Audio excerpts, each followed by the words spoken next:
Dubrow Suspicion Files.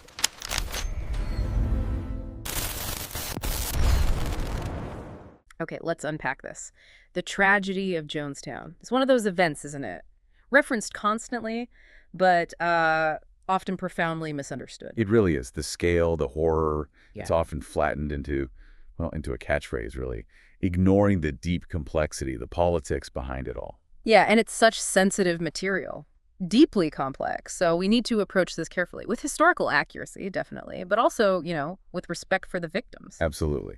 So our mission today, and this is based on some really definitive historical analysis and fact-checking of the whole People's Temple tragedy, it's really to move past the usual lurid sensationalism. Right. We want to try and correct the public record where we can, and maybe more importantly, understand the really sophisticated multi-year mechanisms of coercive control that led to this just catastrophic loss of life. That's the essential pivot, isn't it? Because the public memory, it's almost entirely defined by that one casual phrase, drinking the Kool-Aid. You hear it all the time, for anything, really. Joining a bad startup, following some silly trend, it implies willing participation.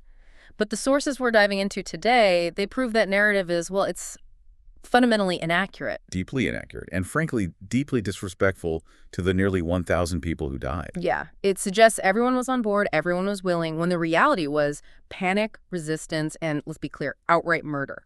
And what's truly fascinating here is that to really get a handle on the collapse, that final, awful, coerced act, you actually have to go back and understand the genuine appeal of the People's Temple in the first place. The initial hope. Exactly. The profound idealistic appeal it held for many.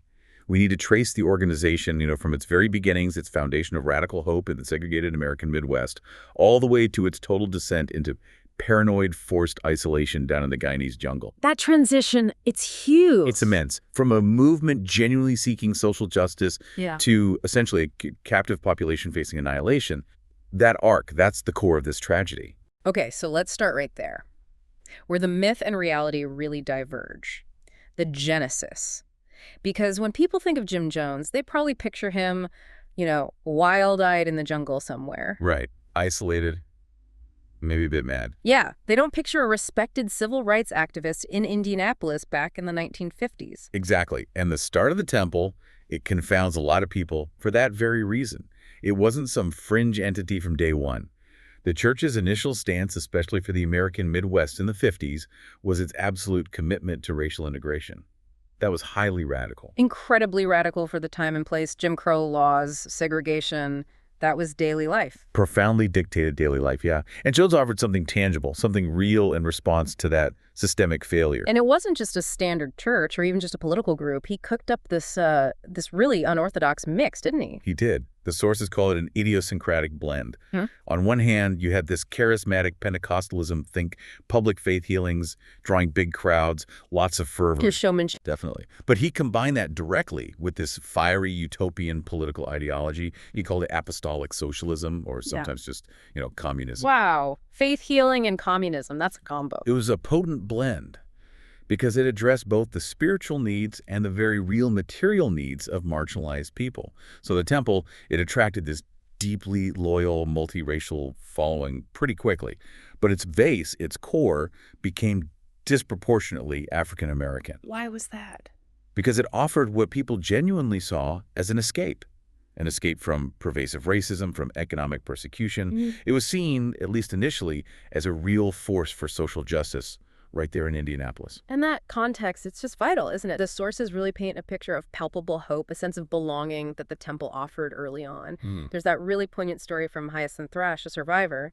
She recalled her sister joining after just seeing the interrated choir on TV. Yeah, I remember reading that. Her sister apparently just exclaimed, "I've found my church." It wasn't just about finding a Sunday service, it was finding a sanctuary, a political and social refuge. And it wasn't just talk either.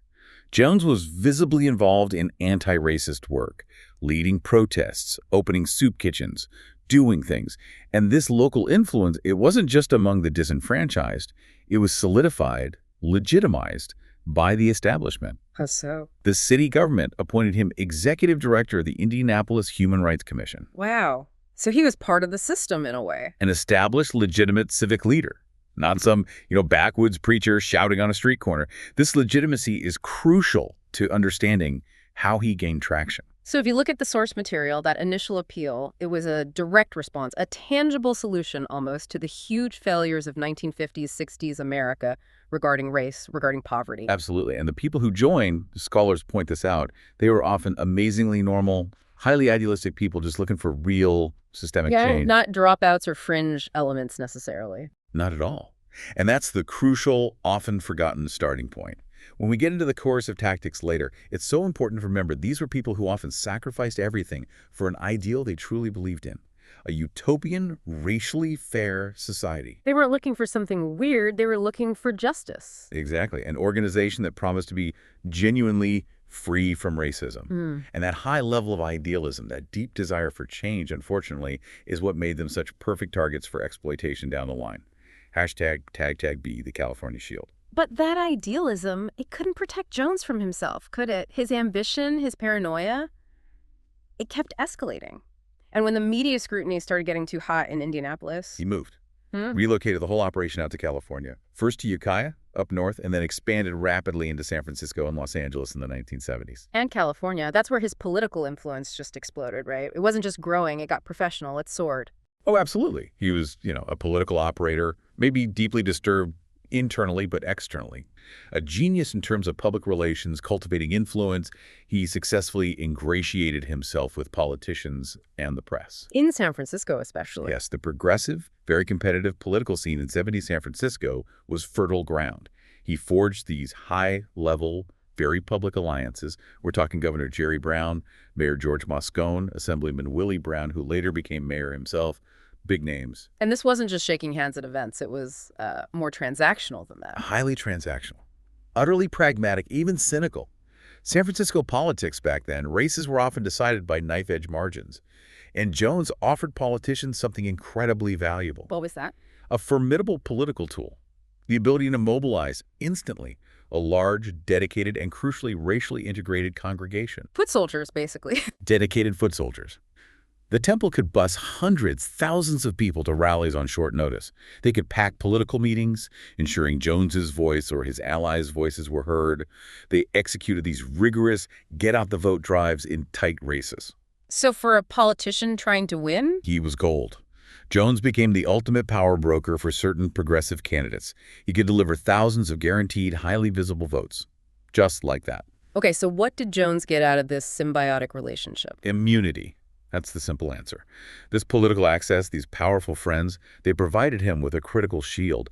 It was almost impenetrable for years. A veneer of respectability. Exactly. This institutional legitimacy allowed him to just deflect nearly all the early criticism. It let him consolidate absolute control internally, even as the abuses behind closed doors started escalating dramatically. And we're talking serious abuses here. Oh, yeah. Organized beatings, severe financial fraud, like confiscating members' Social Security checks, their property, and just generally less than humane treatment of followers, all happening while he's posing for photos with the governor. It's kind of institutional blindness, then, born from political convenience. That's a good way to put it, yeah. And the source material shows that this shield, it finally started to crack around 1977.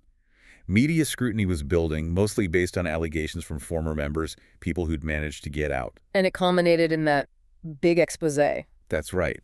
A deeply damaging piece by Marshall 𝐃𝐿 in New West magazine. That article laid it all out. The financial exploitation, the physical abuse, the increasingly prison-like atmosphere inside the temple compounds in California. So once that hit the newsstands... The political shield just dissolved overnight. His powerful patrons, who, let's be honest, probably valued his voting bloc more than the well-being of his followers, they couldn't publicly defend him anymore. His cover was blown. Completely. His exposure pretty much guaranteed that law enforcement, social services, they'd be coming knocking soon. And that failure of political protection in California, that's what pushed him towards Guyana. He was the trigger, absolutely. Once his influence in America was compromised, Jones knew he needed a different kind of defense, something beyond legal oversight, beyond media reach. He needed distance. He needed isolation. Geography as the ultimate shield. Geography became the final necessary defense mechanism. Okay, so the political shield in California fails. Jones needs a new defense. Geography.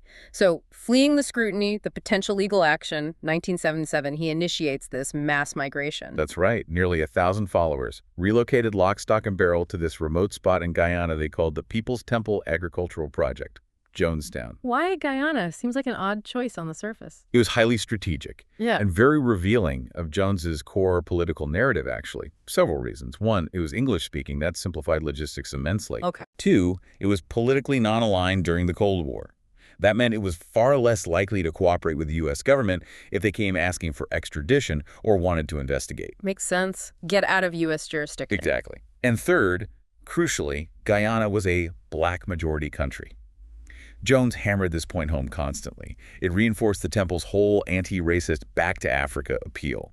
He framed the move as this final righteous escape from white, capitalist American oppression.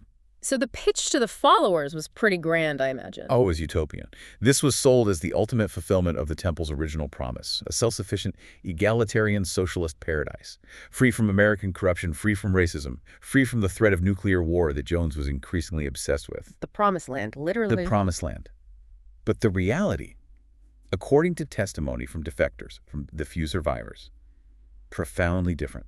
How so? The settlement wasn't a paradise. It was described as a living nightmare, a concentration camp. It was 12 hours upriver from the nearest town you could even navigate to. Extremely remote. Wow. And daily life. Defined by suffering, mostly. Grueling forced labor in the tropical heat, often 12 hours a day. Very little food. People were subsisting mainly on thin rice pudding and peanut butter. Malnutrition was rampant. Under control. Total. Almost bureaucratic in its cruelty. Constant beatings for minor infractions. Jones used drugs widely, often given involuntarily for behavioral control, keeping people sedated or compliant. And surveillance. Total surveillance. Loudspeakers blared Jones's voice, his sermons, his pronouncements across the compound constantly, day and night, and any independent thought was stamped out. Reading non-temple books, forbidden. Newspapers, absolutely forbidden. Constant indoctrination. And deprivation. The goal was to eliminate any source of individual thought, any internal moral compass, any external reality check. When you're starving, you're exhausted, you're being beaten, and the only voice you hear is Jones's. Your ability to question, to remember your old life, it just erodes drastically. Hashtag #KB, geographic isolation as a weapon of control. Right, this is where it gets really interesting psychologically. You said the remote location was the key strategic tool. How does just being far away, being isolated geographically, become an actual weapon? It's the absolute prerequisite for total psychological isolation. You could almost call it gaslighting on a massive geopolitical scale. Yeah. Jones understood instinctively, or maybe he studied it, that coercion relies on eliminating external context. By moving everyone to literally one of the most remote places on Earth, Yeah. he achieved 3 vital goals. Goals required to shift them from being followers to being essentially a captive population. Okay, let's break those down. What's the first goal? First, he severed all external support networks completely. No mail that wasn't censored, no phone calls, no freedom to just walk out and hail a cab. Nobody could call family or friends for help, for perspective. And crucially, family couldn't reach in either. So you're cut off from anyone who might say, hey, this sounds crazy. Exactly. It eliminates the only source of external reality validation. Your whole world shrinks to the compound. Okay, what's the second goal? Second, he removed any frame of reference for normalcy. When your entire waking reality, day after day, is forced labor, near starvation, random beatings, and Jim Jones's voice booming from loudspeakers, the concept of a normal, safe, functioning society outside the fence, it just evaporates. It becomes abstract. Unbelievable, maybe. Precisely. The source material notes that followers genuinely started to believe Jones's increasingly bizarre warnings about, fascists or mercenaries hiding in the jungle about to attack. Why? Because the compound was their only reality. There was no competing information. Which leads to the third goal. The third goal. He created a complete closed information ecosystem. Every single piece of information, every news report which he'd twist, every fear, every hope came directly from Jones or his inner circle. Any media they did see was temple-produced propaganda. Total control of the narrative. Total. This allowed Jones to continuously redefine reality itself. He could make his own paranoia the operating truth for everyone. What he feared, they feared. So the move to Guyana wasn't just about escaping the law in the U.S. No, not at all. I mean, that was part of it, sure. But strategically, it was the final necessary step. It transitioned his followers from being members of a church, where they theoretically chose to belong, to being a captive population where they basically had to comply. Because compliance, however grim, felt like the only path to survival. And that total psychological isolation that paved the way for the really extreme stuff. It set the stage perfectly for the final, terrifying conditioning process. It allowed Jones to introduce and, crucially, normalize the most extreme concept imaginable: mass self-destruction. #TagsTagsTagsC, the horror of the White Knights. So trapped in this total isolation, Jones's own issues, the paranoia, the intense drug abuse, alternating amphetamines and barbiturates, apparently they just became the absolute law of the land. Completely unchecked. He became obsessed with outside enemies, completely preoccupied with the end times, convinced the world was about to end or attack them. And this obsession, it didn't just stay in his head, it manifested in these rehearsals. Yes, the terrifying, highly structured rehearsals known as the White Knights. And these weren't like spontaneous outbursts. Jones began regularly staging full-scale rehearsals for a mass suicide. Rehearsals? How does that even work? They could be triggered anytime, day or night, without warning. An alarm would sound. Everyone had to gather immediately at the main pavilion. Jones would announce, sometimes tearfully, sometimes angrily, that the end had come. Fascists were landing, or enemies were breaching the perimeter, coming to torture and kill everyone, especially the children. And then he would order everyone to line up and drink a beverage that he explicitly told them was poisoned. And they did? Initially, there was likely confusion, fear, but these drills went on for months. And they weren't just drills, they were masterful, horrifying applications of behavioral conditioning. Operant conditioning under extreme duress. Okay, you said they served critical psychological goals. What were they? 3 main goals. First, desensitization. Think about it. By having the community repeatedly die, drink the fake poison, wait for the end, maybe hear Jones say it was just a test, it normalized the horror. The act of mass suicide, which should be unthinkable, gradually became routine, expected, almost boring in a terrifying way. Wow. Okay, desensitization. What else? Second, they were incredibly effective tools for punishment and compliance training. Jones and his guards would watch closely during these White Nights. Any hesitation, any whisper of doubt, anyone looking like they might try to slip away, they'd be singled out, punished publicly, humiliated, maybe beaten later. So resistance becomes incredibly costly. Impossible, almost. Painful, publicly shaming. Yeah. It dramatically increased the social pressure to just comply instantly the next time the alarm went off. Don't make waves, just do it. And the third goal, this sounds crucial. The third, and maybe the most insidious, was reframing. Jones didn't call it suicide. He consistently branded the act as revolutionary suicide. Revolutionary suicide. Yes. He framed it not as defeat, not as giving up, but as a noble political act. The ultimate protest against the cruel, racist, fascist outside world that had, quote, forced their hand. It was a grotesque distortion of martyrdom. Taking control, not succumbing. So by the time the final event actually happened, the psychological script was written. It had been rehearsed, drilled, punished, and reframed over and over for months. The community had already psychologically died multiple times. So when the final command came, many were conditioned to respond almost automatically, even if, deep down, there was terror or dissent. That's chilling, the level of manipulation. It's the ultimate danger of isolating and conditioning a population, especially one that started out so idealistic. Their own ideals were twisted into weapons against them. Okay, so the stage is set, the population is isolated, conditioned. What was the final spark? The catalyst that ignited the final catastrophe? It was the arrival of a U.S. congressman, Leo J. Ryan, a Democrat from California. His investigation wasn't random, though. It was prompted directly by the desperate, persistent pleas of a group called the Concerned Relatives. These were family members back in the States. Exactly. Constituents of Ryan's, mostly, who had children, spouses, siblings trapped in Jonestown and were terrified about what was happening. They couldn't get information out. And Ryan acted based on their pleas. Yes, and also based on sworn affidavits from some high-level defectors who had managed to escape. Most notably, a woman named Deborah Layton Blakey. She fled to the U.S. and provided this crucial, explicit warning. Jones was holding people captive, and he had repeatedly made threats of mass suicide if the settlement was ever exposed or, quote, invaded. So the threat was known beforehand. It was known. And this is where we see, tragically, that pattern of institutional failure again. It foreshadows the disaster. Ryan tried to get an official investigation going through normal channels, through the U.S. State Department. He was repeatedly stonewalled. The State Department essentially told him,